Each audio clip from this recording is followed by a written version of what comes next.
여러분, 어제부터 수도권에 사회적 거리두기 2.5단계, 그러니까 사실상 3단계를 시행하고 있습니다.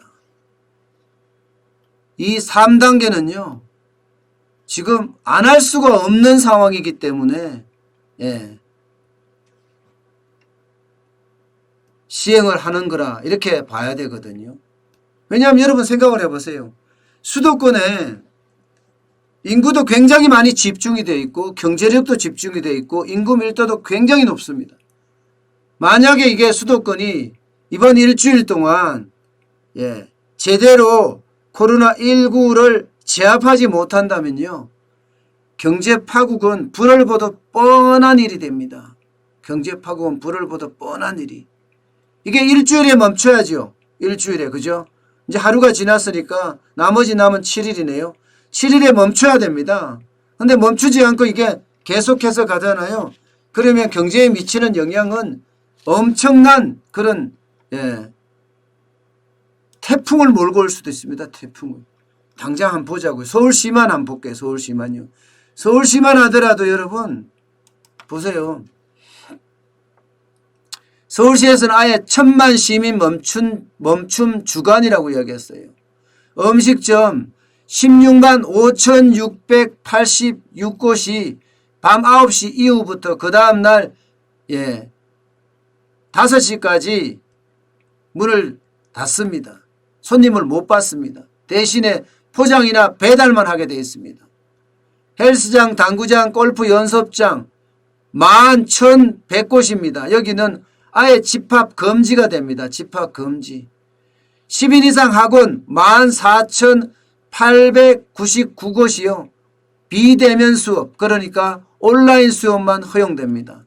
온라인 수업만. 여기에다 독서실 1,044개도 집합 금지입니다. 독서실로 못 갑니다. 요양병원 122개소도 출입 통제됩니다.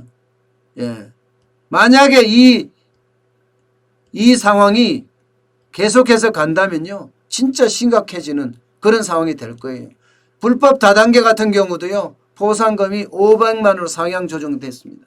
여러분 어떠세요? 이 정도면 가히 바닥 경제가 정지라고 이야기할 수 있죠. 정지. 이게 정지예요. 정지. 그야말로 대한민국의 바닥 경제가 완전히 정지되는, 완전이라기는 좀 그런가요? 거의 뭐 50% 이상 정지되는 걸로 봐야 됩니다. 이게 서울만 그런 것이 아니라 경기도 마찬가지고 인천도 마찬가지잖아요. 수도권의 인구가 절반가량이 넘게 삽니다. 그리고 자영업자 중에 41%가 수도권에 몰려 있습니다. 그리고 소비도 거의 경제력 자체가 수도권에서 많이 일어납니다. 그런데 일단 공급처부터 문이 닫혀요. 공급처부터 문이 닫히니까 어떻게 되겠습니까? 수요자들, 국민들은요, 겁이 나서 지금 안 나갈 수밖에 없습니다. 그런데 여기에서 만약에 이게 이번 주 일주일이 지났는데도 이게 안 된다 그러면요, 우리 경제는 파국으로 갈 수밖에 없어요.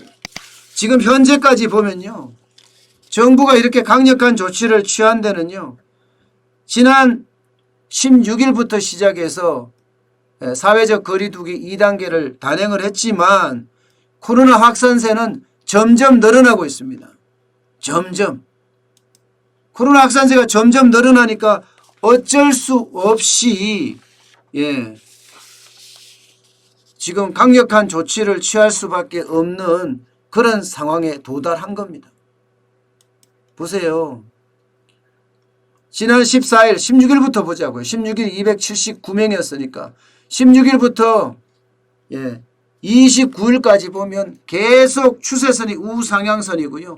많은 때는 27일 날인가요? 그때는 신규 확진자가 441명이었습니다. 그제만 하더라도 어제 기준 0시 발표니까요. 그제 발생한 겁니다. 323명이었습니다. 전체적으로도 보면 이게 지금 늘어나는 추세예요. 늘어나는 추세. 일주일 단위로 볼까요? 지난 9일부터 시작해서 15일까지 일주일간 66명입니다. 그런데 16일부터 22일까지는 232.7명입니다. 거의 폭증했죠. 그 다음 주가. 2단계가 실시되고 나서는 볼까요? 2단계가 실시되고 나서 23일부터 29일까지는 240.9명입니다. 그러면 그 전주보다 또 늘었죠. 232.7명에서 240.9명으로 늘었으니까 말입니다. 이게 전국 단위로 분석해도 마찬가지입니다. 전국 단위로 분석해도 9일부터 15일까지는 102.9명이었다면요. 16일부터 22일까지는 297.3명이었고요. 그리고 23일부터 29일까지는 328.6명이었어요. 328.6명이요. 그러니까 계속 증가 추세예요. 증가 추세. 제가 추세선이 무섭다고 그랬잖아요. 추세선이 계속 우상향을 하고 있다면 이것은요. 굉장히 무서운 상황이라고 봐야 합니다. 그 중에서도요. 지금 가장 무섭게 생각할 수 있는 상황이 말입니다. 깜깜이 감염이 21%까지 늘어났습니다. 21%까지.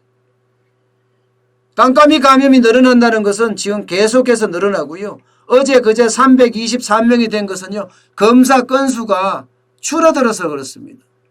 평일에는 거의 2만 명 가까이 검사를 하는데 주말에는 15,000명 정도 검사를 하거든요.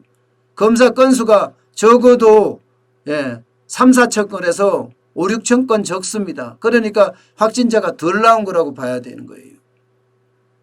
이 정도입니다. 이 정도. 이렇게 되면 여러분 우리 경제는요. 진짜 이 일주일이 운명의 일주일이라고 이야기할 수 있을 만큼 진짜 고민을 많이 해야 돼요. 당장 오늘 저녁 9시만 되면 어제 저녁 9시는 그래도 일요일이었기 때문에 뭐 이럴 수도 있다 이렇게 생각할 수도 있겠지만 일요일날 워낙 장사가 안 됐잖아요. 일요일날. 뭐 이럴 수도 있다 이렇게 생각할 수 있겠지만 오늘은 월요일입니다. 월요일 저녁 9시가 서산한 도시 풍경이 된다면요. 이거 상상을 초월할지도 몰라요. 상상을 초월할지도. 그래서 저는 참 우리 경제 어쩌나 저는 그런 생각 외에 아무 생각이 저는 안 나는 것 같아요. 이럴 때 여러분들 제가 말씀드렸지만 소비해야 합니다. 집에 들어가실 때 반드시 주변 자영업자분들한테 포장해서 가는 거는 어떤가 싶어요. 포장해서 가는 건. 워낙 뭐 지금 상황이 위중한 상황이니까 여러분들이 스스로 지금 해주지 않으면 그만큼 우리 경제는 더 어려워지지 않을까 싶습니다.